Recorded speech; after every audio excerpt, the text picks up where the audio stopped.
Efesios capítulo 2. Si usted puede buscarlo, queremos leerlo completo. Efesios 2 del 1 al 10.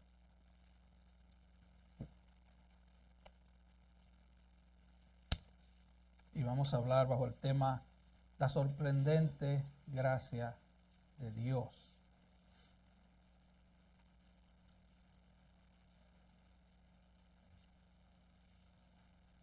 Amén. ¿Lo tienen, hermanos? Y así dice la palabra del Señor. Y Él os dio vida a vosotros cuando estabais muertos en vuestros delitos y pecados, en los cuales anduvisteis en otro tiempo, siguiendo la corriente de este mundo, conforme al príncipe de la potestad del aire, el espíritu que ahora opera en los hijos de desobediencia, entre los cuales también nosotros vivimos en otro tiempo, en los deseos de nuestra carne, haciendo la voluntad de la carne y de los pensamientos, y éramos por naturaleza hijos de ira, lo mismo que los demás. Pero Dios, que es rico en misericordia, por su gran amor con que nos amó, aun estando nosotros muertos en pecados, nos dio vida juntamente con Cristo. Por gracia sois salvos. Y juntamente con Él nos resucitó y asimismo nos hizo sentar en los lugares celestiales con Cristo Jesús, para mostrar en los siglos venideros las abundantes riquezas de su gracia en su bondad para con nosotros en Cristo Jesús. Porque por gracia sois salvos por medio de la fe. Y esto no de vosotros, pues es don de Dios, no por obras, para que nadie se gloríe, porque somos hechuras suyas, creados en Cristo Jesús para buenas obras, las cuales Dios preparó de antemano para que anduviésemos en ellas. Padre, gracias por tu palabra. Señor, que tu abundante, sorprendente, exagerada gracia sea sobre cada uno de nosotros en esta mañana. Señor, abriendo el corazón de algunos para que crean, abriendo los ojos de otros para que se maravillen de nuestro gran Salvador, nuestro Señor Jesucristo. Y en su nombre oramos. Amén. El Evangelio es un mensaje. Es un mensaje que nos anuncia la muerte de Cristo en la cruz y su gracia para los que creen en Él. Efesios 1:13 dice, habiendo oído la palabra de verdad, el Evangelio de nuestra salvación y habiendo creído en Él, fuiste sellado con el Espíritu Santo de la promesa. Así que habiendo oído la palabra, habiendo creído en la palabra. El Evangelio es una invitación a recibir un regalo. No es un llamado a ser mejores personas. No confundan el Evangelio con el moralismo. El Evangelio no se trata de algo que hacemos, sino que es una buena noticia. Es la mejor de las noticias. La noticia de lo que Dios ha hecho por nosotros en Jesucristo. En Colosenses 1:5 es llamado la palabra verdadera del Evangelio. Pero el Nuevo Testamento le da diferentes nombres al Evangelio. El Evangelio de Dios, el Evangelio de Cristo, el Evangelio del Hijo, el Evangelio de la gloria de Dios, el Evangelio de la paz, el Evangelio del Dios bendito. Y en Hechos 20:24 es llamado el Evangelio de la gracia de Dios. Y de eso queremos hablar al acercarnos a este pasaje en la carta a los Efesios. Queremos hablar de la sorprendente gracia de Dios. El pastor y teólogo inglés Sinclair Ferguson dijo: asombrarse de la gracia de Dios es un signo de vitalidad espiritual. Una de las razones, dice él, una de las razones principales de la debilidad de la iglesia cristiana en Occidente, de la pobreza de nuestro testimonio y de la falta de vitalidad en nuestra adoración, probablemente yace aquí. Dice él: cantamos sobre la gracia sublime y hablamos de su gracia, pero esta gracia ha dejado de sorprendernos. Este texto de Efesios 2 nos permite tener una visión clara de nuestro verdadero estado espiritual antes de Cristo y cómo Dios por su gracia, solo por su gracia nos salvó. Vamos a ver ese texto en 5 breves puntos. Nuestro terrible diagnóstico antes de Cristo, la causa de nuestra salvación por gracia, el propósito eterno de nuestra salvación por gracia, el medio a través del cual recibimos esta salvación, el propósito visible de la salvación por gracia. Veamos nuestro terrible diagnóstico antes de Cristo. Efesios 2, 1 y 3. Él os dio vida a vosotros cuando estabais muertos en vuestros delitos y pecados, en los cuales anduviste en otro tiempo siguiendo la corriente de este mundo, conforme al príncipe de la potestad del aire, el espíritu que ahora opera en los hijos de desobediencia. Lo primero que vemos es que la salvación que hemos recibido en Cristo no depende de nosotros. No hemos hecho nada para ganarla. No podemos hacer nada para ganarla. Dice el versículo 1, estábamos muertos en nuestros delitos y pecados. Debemos constantemente recordar eso, estábamos muertos. Eso nos hará gente agradecida. Oh, yo estaba muerto, Él me dio vida. Eso hará que nos asombremos de la gracia de Dios para con nosotros en Cristo.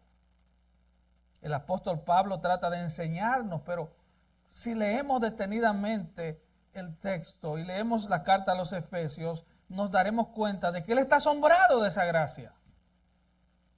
Y la carta a los Efesios, muchos teólogos piensan que fue una especie de carta circular. No solo era para los hermanos de Éfeso. ¿Por qué dicen eso? Bueno, porque en el original la carta no menciona el nombre de esa iglesia de Éfeso, no menciona la ciudad de Éfeso. Así que vemos que esto es un texto que era para la iglesia de Éfeso, pero era en sentido general para la iglesia y es para esta iglesia. Pablo está asombrado de la gracia, porque la salvación no la ganamos, no fue que hicimos algo, no es que estábamos en condición de recibir algo, no estábamos en condición de hacer nada para ganarla. ¿Qué es lo que dice el versículo 1? Estábamos muertos. Así que de forma dramática, los versículos 1 al 3, Pablo describe nuestro terrible estado de perdición. Él lo hace así para que no minimicemos la tragedia del pecado del hombre. Según la Nueva Traducción Viviente, Efesios 2:2 se traduce así: vivían en pecado igual que el resto de la gente, obedeciendo al diablo, el líder de los poderes del mundo invisible, quien es el espíritu que actúa en el corazón de los que se niegan a obedecer a Dios. Estábamos muertos en pecado, versículo 1. Y Él los dio vida. Eso es salvación por gracia. Estabas muertos en delitos y pecados, y Él los dio vida. Seguíamos la corriente del mundo, dirigidos por el diablo, porque a Él le obedecíamos, versículo 2. Éramos hijos de desobediencia, versículo 2. Vivíamos en los deseos de nuestra carne, versículo 3. Hacíamos la voluntad de la carne, versículo 3. Éramos hijos de ira, versículo 3. Ese era el terrible estado de nuestras vidas antes de Cristo. Muertos en pecados, separados de Dios, seguíamos la corriente del mundo y nuestros deseos. Y éramos hijos de desobediencia, hijos de ira. ¿Qué significa esto? Éramos desobedientes a Dios por naturaleza. ¿Qué quiere decir eso? Que pecábamos porque esa era nuestra naturaleza. No es que éramos pecadores porque pecábamos. No. Pecábamos porque éramos pecadores. El león le gusta la carne porque es carnívoro. Para que un león le guste comer apio y lechuga, tiene que ser cambiada su naturaleza de carnívoro a vegetariano. Éramos desobedientes a Dios por naturaleza. Y por eso solo nos esperaba la ira de Dios. Pablo dice que éramos vasos de ira, recipientes de la ira de Dios. Muerto espiritual, recipiente de la ira de Dios. Una persona que está muerta espiritualmente no tiene signos vitales que le permitan responder a las cosas espirituales. Mucho menos puede vivir una vida cristiana. Una persona espiritualmente muerta está separada de Dios. De hecho, la muerte significa eso, separación. El versículo 1 del capítulo 2 dice, estábamos muertos, estábamos separados de Dios. Los hombres sin Dios son muertos ambulantes que ni siquiera saben que están muertos. Es un terrible estado. No es que estén enfermos por causa del pecado. No es eso lo que dice. Ni siquiera dice que estaban en estado grave en cuidados intensivos. No. Están muertos. Lo dice Efesios 2:1 y el versículo 5 lo repite. En ese estado de muerte en que se encuentra el hombre sin Dios, no puede salvarse a sí mismo. Pablo repite este diagnóstico en Efesios 4:18.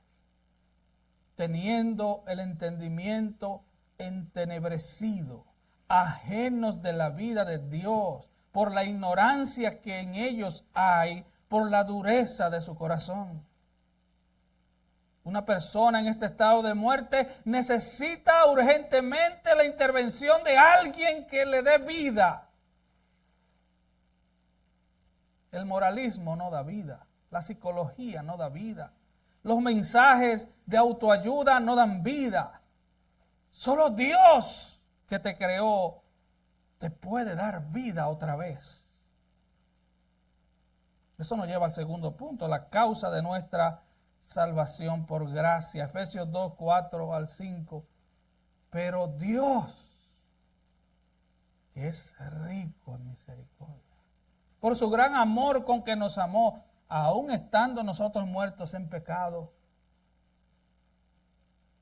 nos dio vida. Por gracia soy salvo. Pero Dios,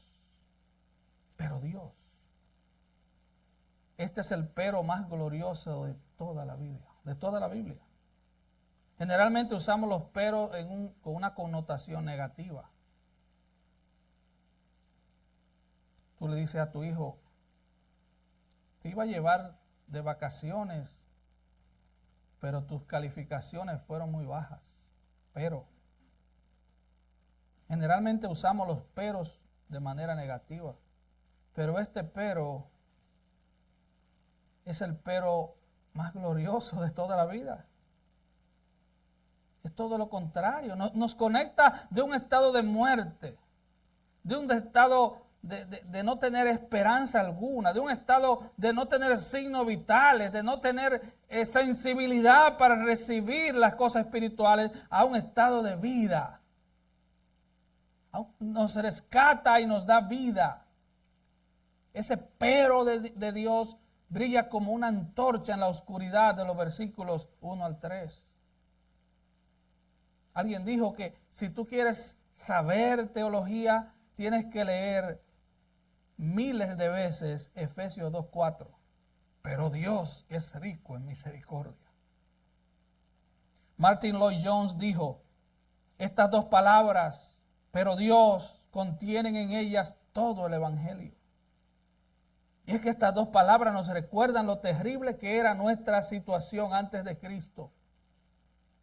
Y más terrible aún porque no podíamos hacer nada para salvarnos a nosotros mismos.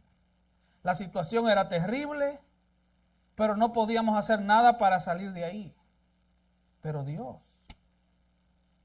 no importa si tienes 5 años, si tienes 90, no importa si tienes 5 o si tienes 120 años. Estabas muertos en delitos y pecados, pero Dios nos salvó. El paréntesis del versículo 5 dice, por gracia sois salvos, por gracia habéis sido salvados. Eso significa que no fue por obras, fue un regalo. Fue un regalo.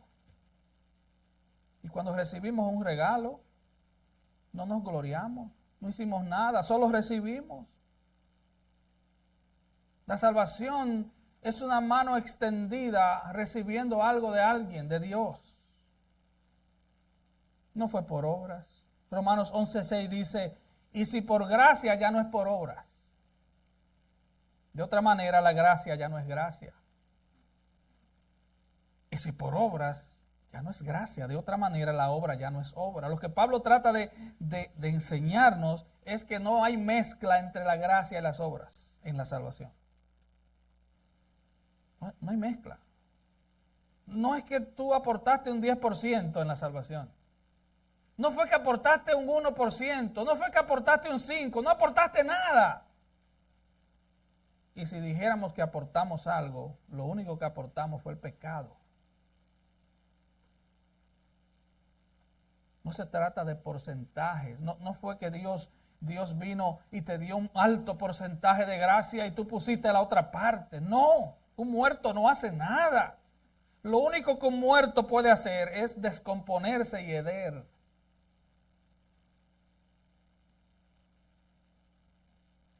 Él nos salvó por gracia. Él nos salvó no por algo que hayamos hecho. Algo que hacemos o algo que vamos a hacer. No podemos salvarnos a nosotros mismos.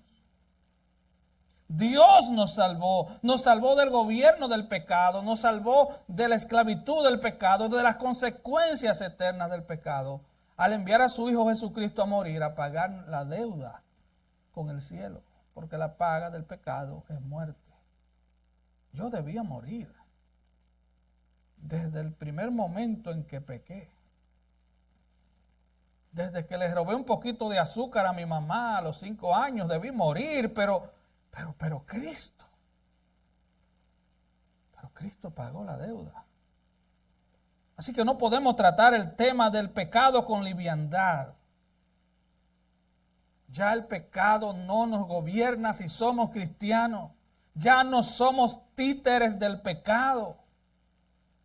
Por el contrario, ahora con la ayuda del Espíritu Santo peleamos contra el pecado, contra nuestro pecado. Mortificamos nuestro pecado día a día. Así que no olvides, por gracia sois salvos. La salvación es un regalo, no fue algo que logramos. No tenemos nada que aportar en la salvación. La salvación no es un logro humano. Tú dices, bueno, voy a trabajar horas extra porque me quiero cambiar el carro. Bueno, sin la gracia de Dios es imposible también, pero por lo menos tú aportaste horas extras. Pero en la salvación, no. Así que Pablo quiere que recordemos constantemente que fuimos salvados por gracia. Efesios 2, 11 y 13, Pablo dice, por tanto, acordaos de que en otro tiempo vosotros, los gentiles en cuanto a la carne, eran llamados incircuncisión por la llamada circuncisión hecha con la carne, con mano en la carne. Y él dice, en aquel tiempo ustedes estaban sin Cristo, alejados de la ciudadanía de Dios, ajenos de los pactos y sin esperanza y sin Dios en el mundo. Pero ahora en Cristo, vosotros que en otro tiempo estabais lejos, habéis sido hechos cercanos por la sangre de Cristo. Él dice, acuérdense que en otro tiempo ustedes eran llamados incircuncisos. Acuérdense quiénes eran ustedes. Recordar nuestro anterior estado de muerte nos ayuda a cantar con gozo al Señor. Nos ayuda a vivir agradecidos de su salvación. Quiero repetir algo que dijo Charles Spurgeon, lo mencioné hace un par de domingos. Muchos se toman a la ligera el pecado y en consecuencia hacen lo mismo con el Salvador. Pero aquel que ha estado delante de su Dios, culpable y condenado con la soga al cuello, llora de alegría cuando recibe el indulto, aborrece la maldad que le ha sido perdonada y vive para honrar al Redentor cuya sangre lo ha limpiado. Según Romanos 9:23, Dios, para hacer notorias las riquezas de su gloria, las mostró para con los vasos de misericordia que Él preparó de antemano para gloria. Él quiso hacer notoria las riquezas de su gloria y las está mostrando a través de vasos de misericordia. ¿Recuerda lo que eras antes de Cristo? Vasos de ira. Ahora eres un vaso de misericordia. Dios te escogió como un recipiente de misericordia. Somos simples vasos que recibimos su misericordia. Tú dirás, bueno, pero hay diferentes tipos de vasos. Yo soy un vaso de excelente material porque yo fui a la universidad. Yo tengo una buena cuenta bancaria. No, eso no es lo que dice la Biblia. No, hermano. Hablando del evangelio de la salvación por gracia, Pablo dice en 2 de Corintios 4:7, pero tenemos este tesoro en vasos de barro, para que la excelencia del poder sea de Dios y no de nosotros. Barro rompible, barro frágil, barro débil. Si tú estás en Cristo, tú eres un débil vaso de barro lleno de la misericordia de Dios.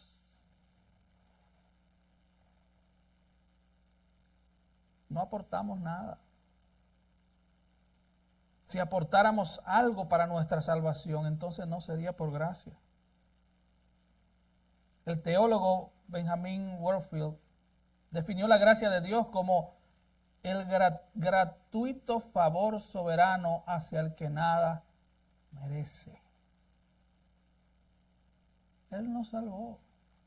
Es un regalo. Es por eso que cantamos. Porque Él nos salvó. Si yo lo hubiera hecho, yo no canto.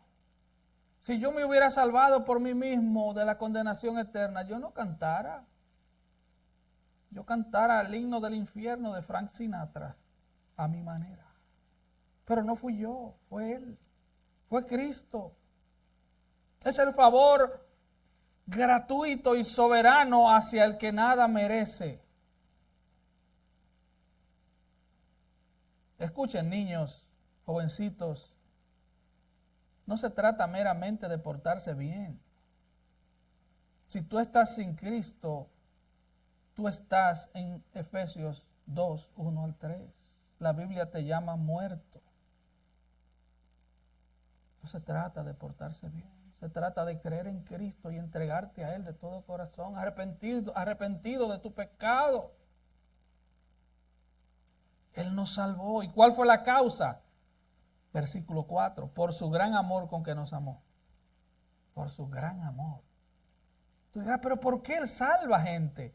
Por su gran amor. La Biblia de las Américas lo traduce así. Pero Dios, que es rico en misericordia, por causa del gran amor con que nos amó. La causa no estuvo en nosotros. No, no lo busques en ti. Si tú eres cristiano, la causa de tu salvación no está en ti.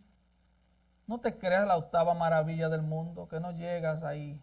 Estás lejos de ahí, estamos lejísimos de ahí. Es por eso que en la iglesia no hay celebridades, no hay estrellas.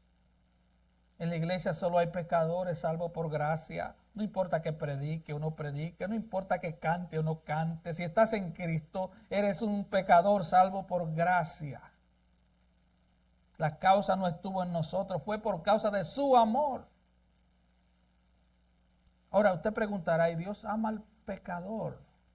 No, Dios ama de manera general a toda la creación. Quiero aclarar eso, Dios ama de manera general a toda la creación. Hay un tipo de amor que se manifiesta en que Dios hace salir su sol sobre buenos y malos.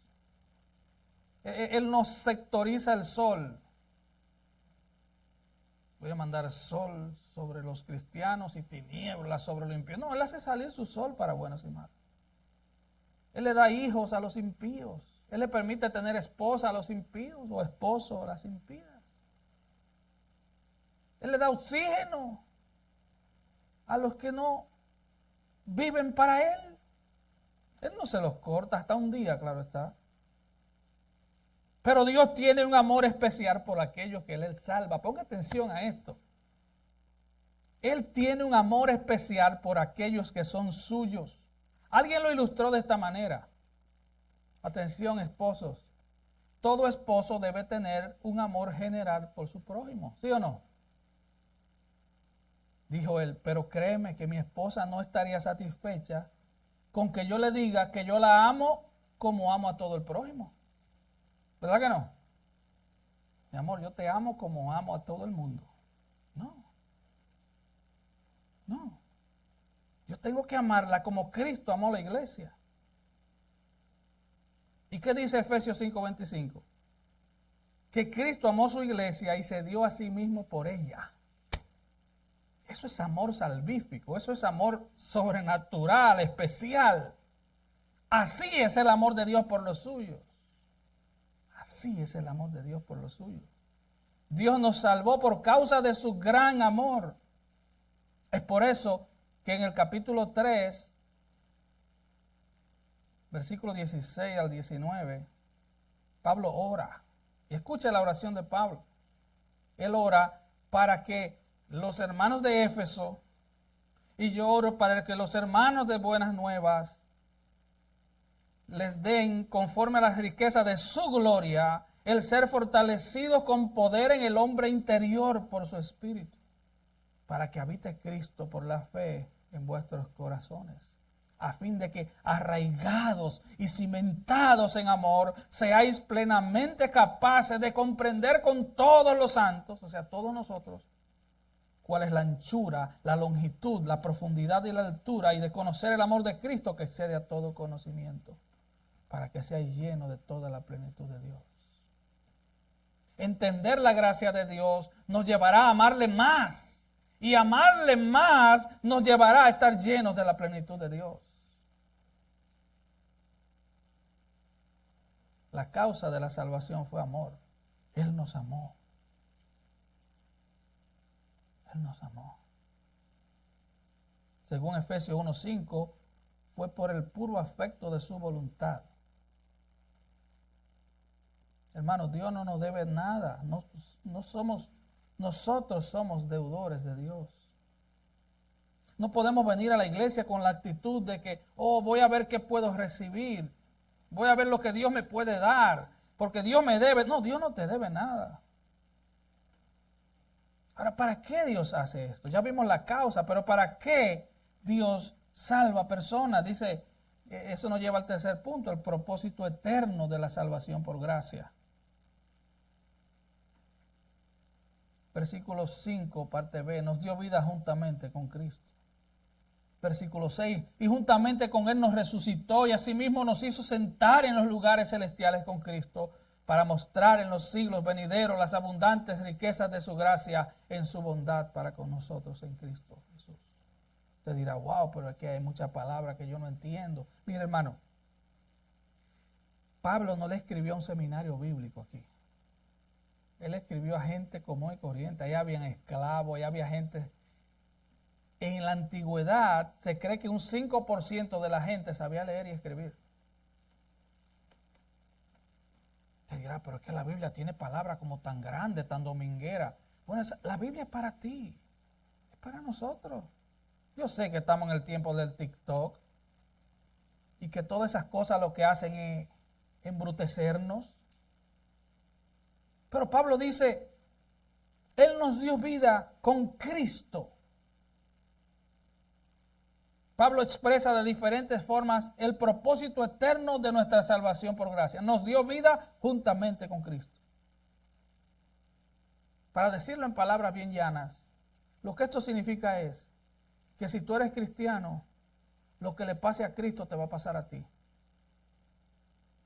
Para decirlo en palabras más sencillas, casi mundanas, tú vas a correr la misma suerte de Cristo si tú eres cristiano. No puedo decirlo más llano de ahí. Si tú estás en Cristo, tu salvación es eterna. Tú vas a permanecer en Él mientras Él permanezca y Él es eterno. Y su trono es inconmovible. Él no fue electo por 4 años. En el cielo no hay congreso para hacerle un impeachment a Cristo. Él es rey, soberano de la creación. Él gobierna todas las cosas. Él dirige todas las cosas con la palabra de su poder. Dios nos rescató de la muerte y nos ha dado vida espiritual juntamente con Cristo. Eso es vida eterna, hermano. ¿Qué es de la salvación? Es eterna. Tener vida juntamente con Cristo significa varias cosas. Para decirlo, ilustrarlo con la Biblia. Romanos 6:4 dice que tenemos vida nueva. Romanos 6:11 dice que estamos muertos al pecado y vivos para Dios. Pecado. El pecado ya nos reina en nosotros. Romanos 6:12 dice que el pecado nos reina. Romanos 6:13, los miembros de nuestro cuerpo son de Cristo y no instrumentos para pecar. Eso significa vida con Cristo. Nuestro cuerpo es uno con Cristo. No somos instrumentos para el pecado. Escuchen, jóvenes, si tú eres de Cristo, tu cuerpo no es instrumento para el pecado. Tú vives para Cristo o no vives para Cristo. Tú no puedes estar en el casi. Tú no puedes estar en el medio. No hay un limbo espiritual. No hay. There is nothing in the between. No hay nada en el medio. O eres de Cristo o no eres de Cristo. Tener vida juntamente con Cristo significa que si eres de Cristo, esa salvación es eterna. Es por eso que Romanos 8, 35 y 39 dice que nada nos puede separar del amor de Dios en Cristo. ¿Quieres algo más seguro de ahí? Eso debe producir gozo en tu corazón. Eso debe producir asombro por esta gracia. Así que el propósito eterno de nuestra salvación por gracia es tener vida juntamente con Cristo. Pero además dice, versículo 6, y juntamente con Él nos resucitó y asimismo nos hizo sentar en los lugares celestiales con Cristo. No solo somos libertados de la esclavitud del pecado, sino que estamos a la espera de ser glorificados. Tendremos cuerpo semejante al de Cristo, sin enfermedad, sin dolor, sin pecado, sin lucha con la tentación. Tendremos cuerpos gloriosos como los ángeles. Y Pablo lo dice en tiempo pasado. Él nos hizo sentar. O sea que Pablo, por el Espíritu, te está viendo, si tú eres cristiano, te está viendo sentado en lugares celestiales. Dios puede hacer eso. Dios, como Dios no se mueve en el tiempo, Dios es eterno y en la eternidad no hay reloj. Dios te ve, Él conoce la película hasta el final, porque recuerda que Él es el protagonista, Él es el productor, Él es que hizo todo todo el libreto, gracias. Yo estoy tan desconectado de eso.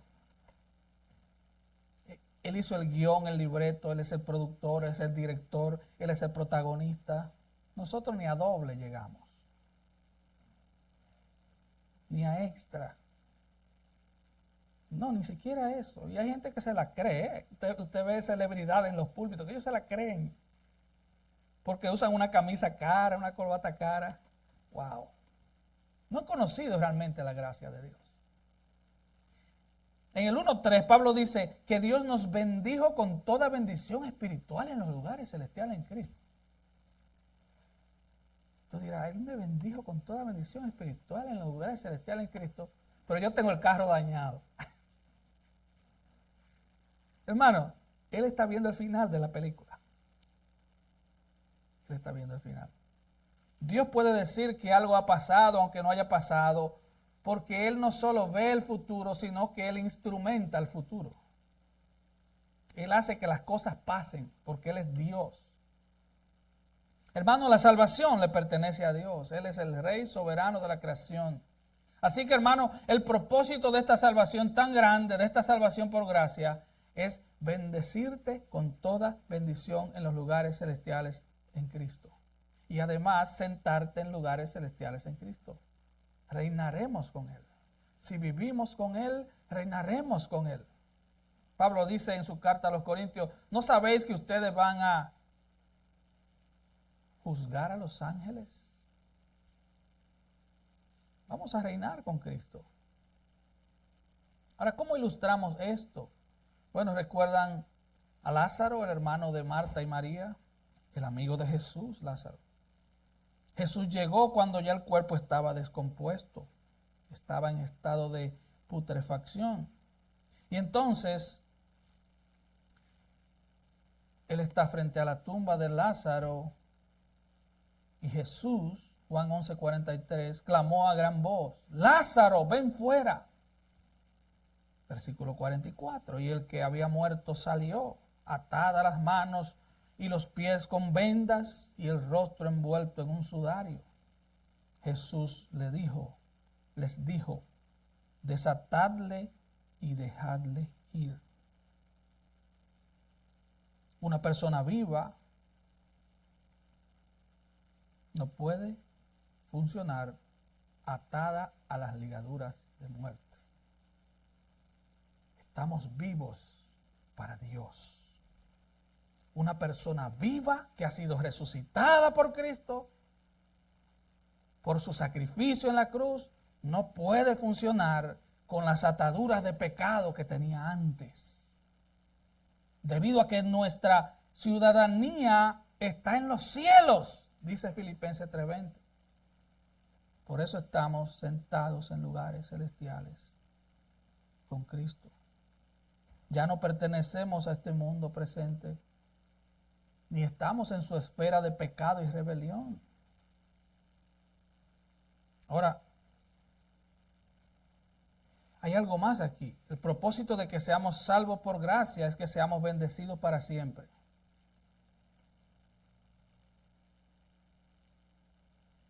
Y usted dirá, qué bueno, sí, eso es buenísimo. Pero no se trata de que yo sea beneficiado solamente.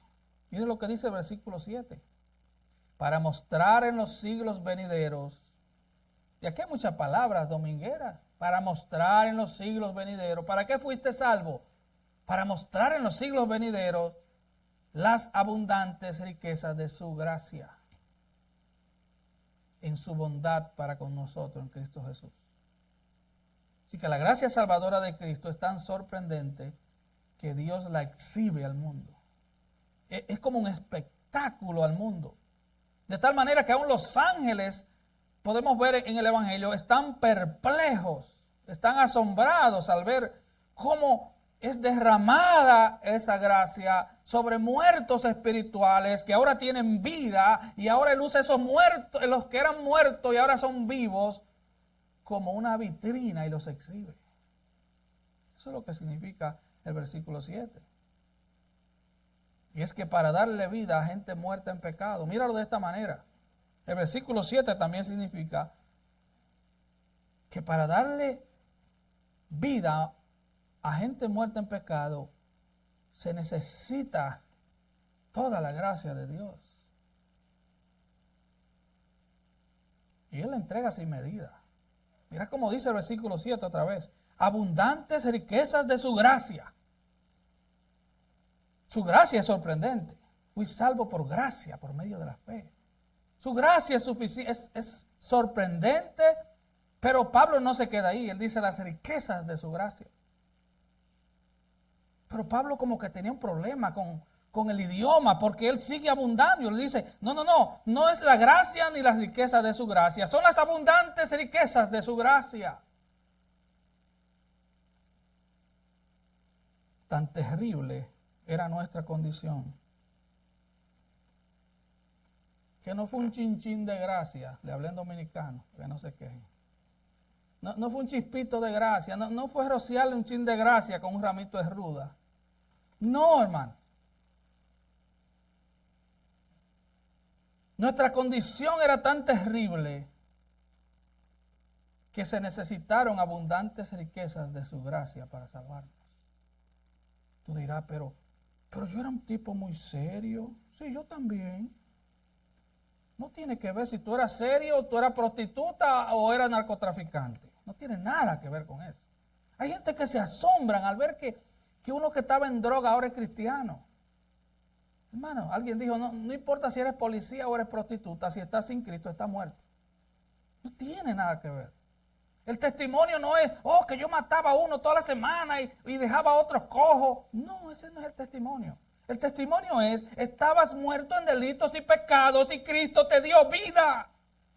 Ese es el testimonio. No importa si tus pecados eran tan abundantes que llenaban toda una cuadra, o tú eras la persona socialmente más seria del barrio, pero sin Cristo. Es como la muchacha que dice, pastor, yo estoy enamorado, no sé qué hacer, estoy enamorado de un joven, y él es tan tierno, él es tan serio. Lo único, hay un problemita, es que él no es cristiano. No, tú te vas a casar con un muerto. La Biblia le llama muerto. Nada más le falta ese chin, esa cosita. No, le falta todo. Le falta todo. Pablo era un hombre tan serio, tan legalista, tan aferrado a su religión, que dicen los historiadores que a los 21 años él tenía como 2 doctorados de Harvard y era el hombre que cualquier padre quisiera como esposo para su hija. Él mataba a cristianos, él encarcelaba a cristianos y Cristo se le acercó camino a Damasco y lo derribó de la cabalgadura y lo trajo rendido a Cristo. Se necesitaron las abundantes riquezas de su gracia para salvarnos. No fue un poquito de gracia, hermano. Si tú eres cristiano, regocíjate porque todo el cielo fue volteado, toda la gracia de Dios fue vertida sobre tu vida para darte vida, hermanos. No fue un chorrito de gracia, fueron las abundantes riquezas de su gracia. Y es por eso que Pablo ora en el capítulo 1, versículo 18 al 20, para que Dios les ilumine los ojos a los hermanos de Éfeso, y yo oro para que pase contigo. Pablo quería que le alumbraran los ojos de su entendimiento, versículo 18, para que sepan cuál es la esperanza a la cual Él los ha llamado y cuáles las riquezas de la gloria de su herencia en los santos y cuál la supereminente grandeza de su poder para con nosotros los que creemos según la operación del poder de su fuerza, la cual operó en Cristo, resucitándole de los muertos y sentándole a su diestra en los lugares celestiales. Te dirá, eso es demasiado difícil de entender. No, eso no es difícil, solo léalo. Lo que eso significa que para dar salvación a un muerto espiritual se necesitó el mismo poder que operó en la resurrección de Cristo. ¿Usted cree que eso es poco? Eso es lo que está diciendo. Él pide que sus ojos sean alumbrados. Oh hermano, que tus ojos sean alumbrados. Porque eso te va a desenfocar de las cosas cotidianas de la vida. Que tus ojos sean alumbrados, porque eso te va a enfocar en el cielo. Y todo lo demás va a perder color y sabor. Todo lo demás perderá sabor y color. Él quiere que le abran los ojos para que ellos puedan contemplar la herencia. Y él dice, para que vean cuál es la supereminente grandeza de su poder para con nosotros. Para que vean cuál es el extremado poder que Dios usó para salvarte.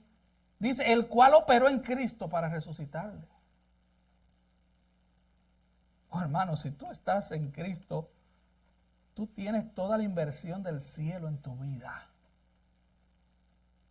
No estoy tratando de animarte, yo no soy animador, soy predicador. Pero si tú eres cristiano, el cielo invirtió todo en ti. En ti. Lo invirtió todo.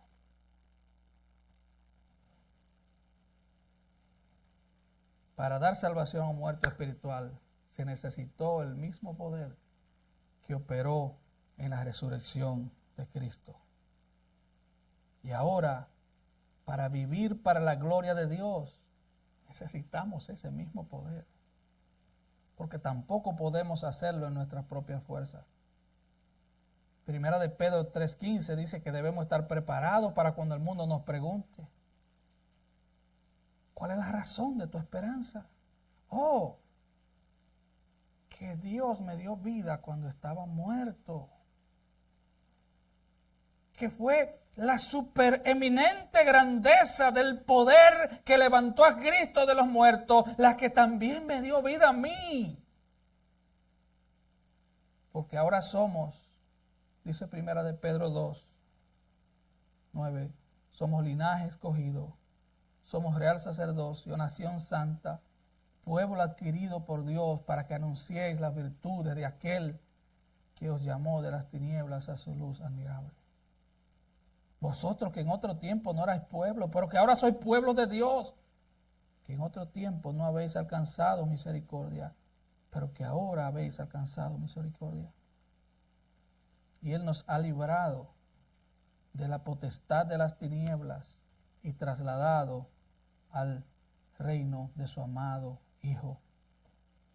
El pastor Salvador Gómez, y con esto termino, dijo, pertenecíamos al reino de las tinieblas y no lo sabíamos, muertos en delitos y pecados, y nos dio vida, esclavo de nuestras pasiones, y Dios rompió nuestras cadenas y nos dio libertad. Arrastrados por las corrientes de este mundo, y Cristo nos sacó y nos colocó junto a aguas de reposo. Cautivos del diablo y dispuestos siempre a hacer su voluntad, y Cristo nos libró del dominio de las tinieblas y nos trasladó a su reino, hijos de ira, y ahora hemos sido hechos objetos de su amor. Oh, hermano, es demasiado para predicar en 45 minutos. Es demasiado en estos versículos.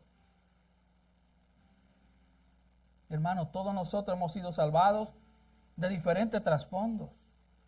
Todos nosotros venimos de pasados diferentes. La historia de cada uno es diferente. Pero todos teníamos algo en común.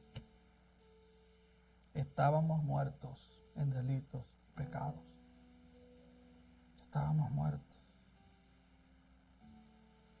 Primera de Corintios 6:9-11. ¿No sabéis que los injustos no heredarán el reino de Dios? No erréis, ni los fornicarios, ni los idólatras, ni los adúlteros, ni los afeminados, ni los que se echan con varones, ni los ladrones, ni los avaros, ni los borrachos, ni los maldicientes, ni los estafadores heredarán el reino de Dios. Y Pablo dice, y estos eran algunos, mas ya habéis sido lavados, ya habéis sido santificados, Ya habéis sido justificados en el nombre del Señor Jesús y por el Espíritu de nuestro Dios. Eso era lo que éramos, muertos en delitos y pecados. Es por eso que cuando la gracia de Dios, escuche esto y con este pensamiento quiero terminar. Cuando la gracia de Dios se vuelve algo común, damos por sentado que Él nos salvó. Oh, qué bueno, Él nos salvó. Y la gracia de Dios se vuelve común y sin valor en el corazón de un creyente. Su alabanza es pobre.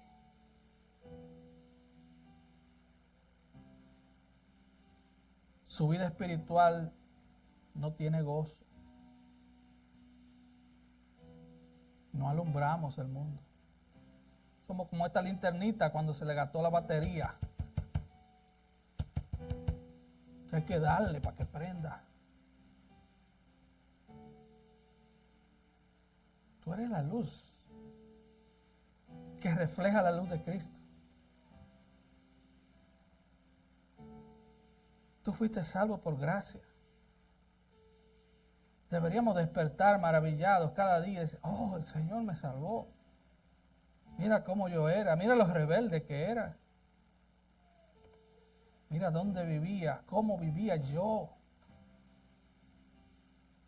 Y tú me has salvado.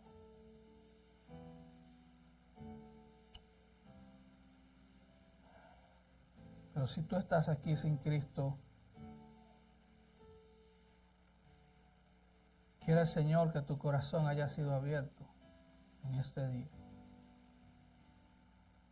Porque todo el cielo será volteado a favor tuyo si tú vienes a Cristo en arrepentimiento y fe. Y todo el cielo comenzará a partir de este día. Cuando digo todo el cielo, Dios, el Padre, Dios el Hijo, el Espíritu Santo, guardarán tu vida hasta el final. Oh, ven a Cristo el Señor. Ven a Cristo el Señor. Hay una gracia abundante, disponible para todo aquel que cree. Las riquezas abundantes de su gracia están disponibles para todo aquel que cree. Es gratuito. Es gratuito. Es gratis. Solo tienes que creer. No quieras hacer buenas obras para que Él te salve. Porque es gratuito. Tus buenas obras no te darán un punto o un crédito para tu salvación. No es así. No ponga la carreta delante de los caballos. Es por gracia. Es un regalo. No te lo mereces, no me lo merezco, no lo merecemos. Es por gracia, es un regalo. Es un regalo. Si tú estás sin Cristo, ven a Cristo el Señor hoy. No se trata de cuántos años tengas en el Evangelio. Se trata de que vengas a Cristo creyendo solo en Él, confiando solo en Él para salvación de tu alma, confiando solo en Él para que te guíe aún más allá de la muerte, como dice la Biblia. Al final estaremos orando. No te vayas de aquí sin Cristo. No rechaces las abundantes riquezas de su gracia. No las rechaces. Rechaza cualquier otra cosa, pero no rechaces esa abundancia de gracia que está disponible para ti. Incline su rostro y oremos. Padre, oh